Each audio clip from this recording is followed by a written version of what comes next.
Professional esports players operate in a high-stakes cognitive environment.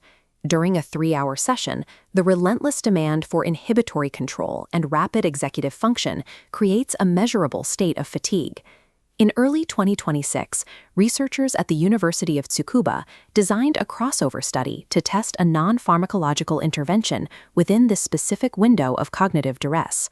The experiment utilized strict controls. The researchers removed all metabolic variables by using unsweetened water, ensuring the complete absence of caffeine, sugar, or taurine. The only difference between the experimental and control sessions was the presence of carbonation. The results showed a consistent divergence. Players drinking still water showed the progressive decline in executive function and speed, typical of cognitive fatigue.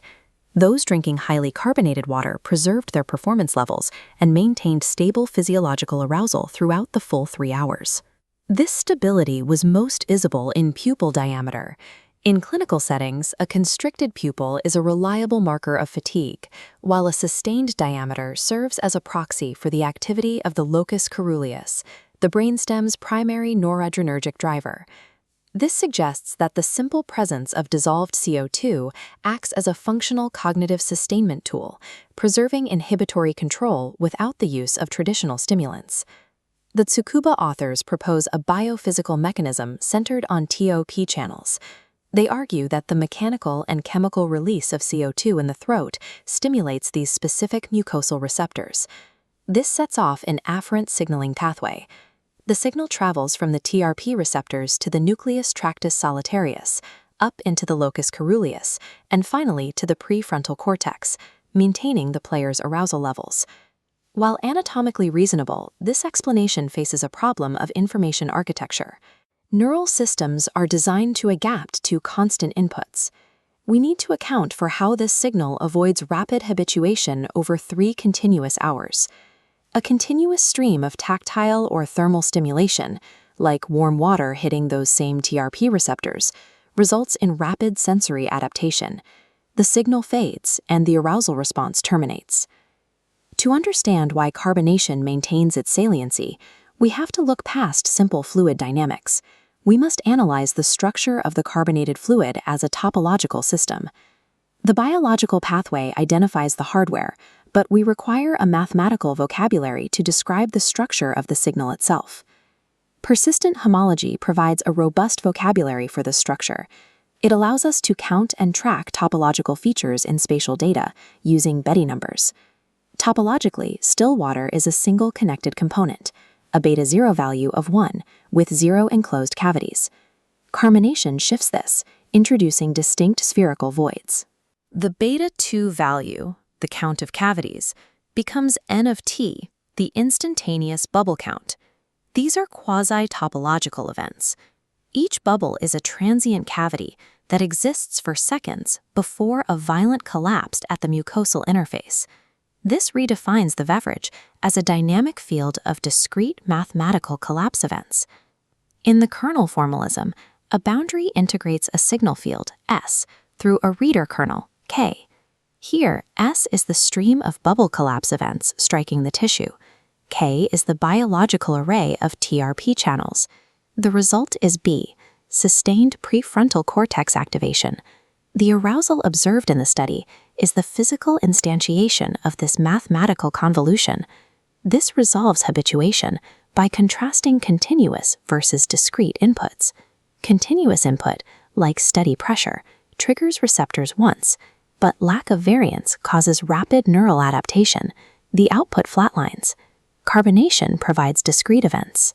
Each bubble strike is a fresh input, maintaining a high amplitude signal over hours. This occurs because of high ratio compression.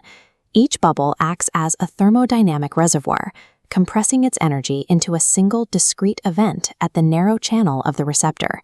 This structural compression into discrete events bypasses adaptation and maintains neural arousal. This framework offers a new reading of complex consumer products, such as classic dark cola. The kernel framework is substrate agnostic, meaning the same mathematical operation applies to different sensory layers. At the symbolic level, the dark caramel color functions as an optical needle eye. an informationally dark boundary that stabilizes the product's identity in the brain's visual categorical space. Carbonation adds a simultaneous physical boundary operation. It hits the TRP pathways with the same structural logic, creating a different layer of engagement. The commercial failure of clear colas and flat colas suggests these boundaries are independent.